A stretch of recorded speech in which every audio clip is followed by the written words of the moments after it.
moments d'emergència sanitària us vull fer arribar a tots vosaltres el meu suport i la meva proximitat. Suport i proximitat amb el que sé més, que és pregar i pregar per tots vosaltres.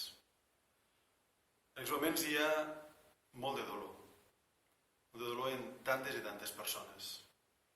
Dolor en els que estan malalts, en les seves famílies, dolor també en els que han perdut una persona estimada i també dolor i patiment en aquells que en aquest moment estan lluitant de manera a primera línia, a la primera trinxera, com es diu, que són els sanitaris.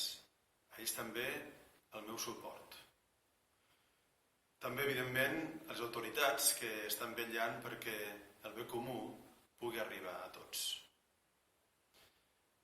Arreu de la nostra diòcesi hi ha molts casos, hi ha molt de dolor, però de manera particular aquesta epidèmia o pandèmia està colpejant molt fort a les ciutats, a la ciutat d'Igualada i a les poblacions d'Òdena, de Vilanova del Camí, de Montbui, però per tot hi ha patiment. També és el patiment de les famílies que han de viure confinades a casa, sortint el mínim necessari. Així ho hem de fer, per a bé de tots.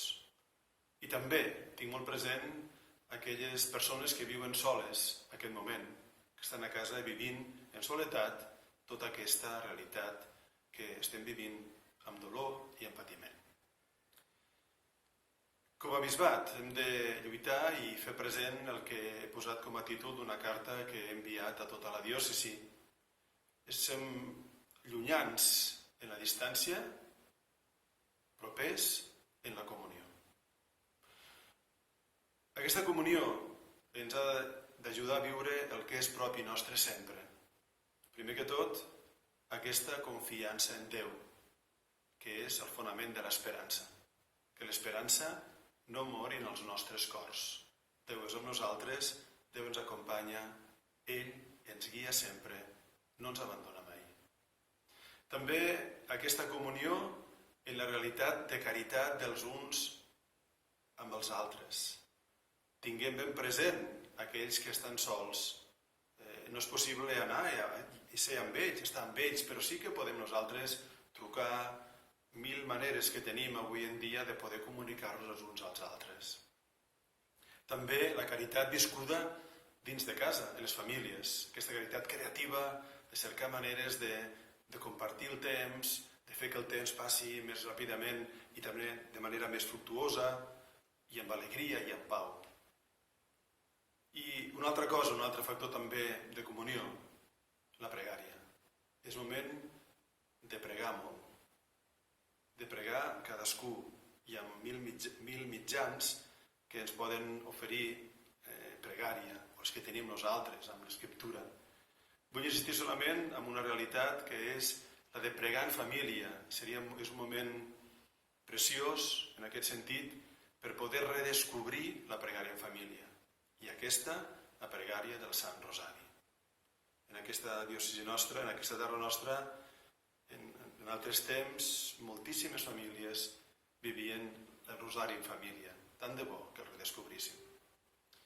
I tots, els uns amb els altres, els uns pels altres, hem de pregar, tots, insistentment al Senyor, perquè cessi aquest flagel, perquè el Senyor cursi aquesta prova que estem vivint.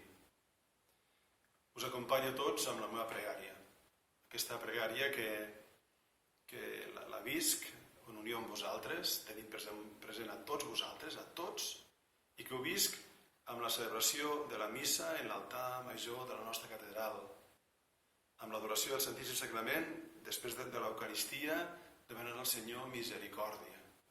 I també amb la benedicció, amb el Santíssim Sacrament, en el comunidor, en els 4 punts cardinals.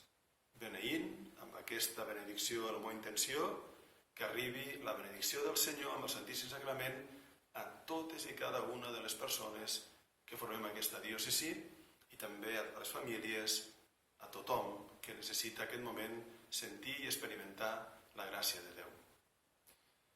Us acompanyo en la meva benedicció, que el Senyor us beneeixi, i també ens encomanem tots a la intercessió de Maria, que és salut dels malalts, que és salut del nostre poble.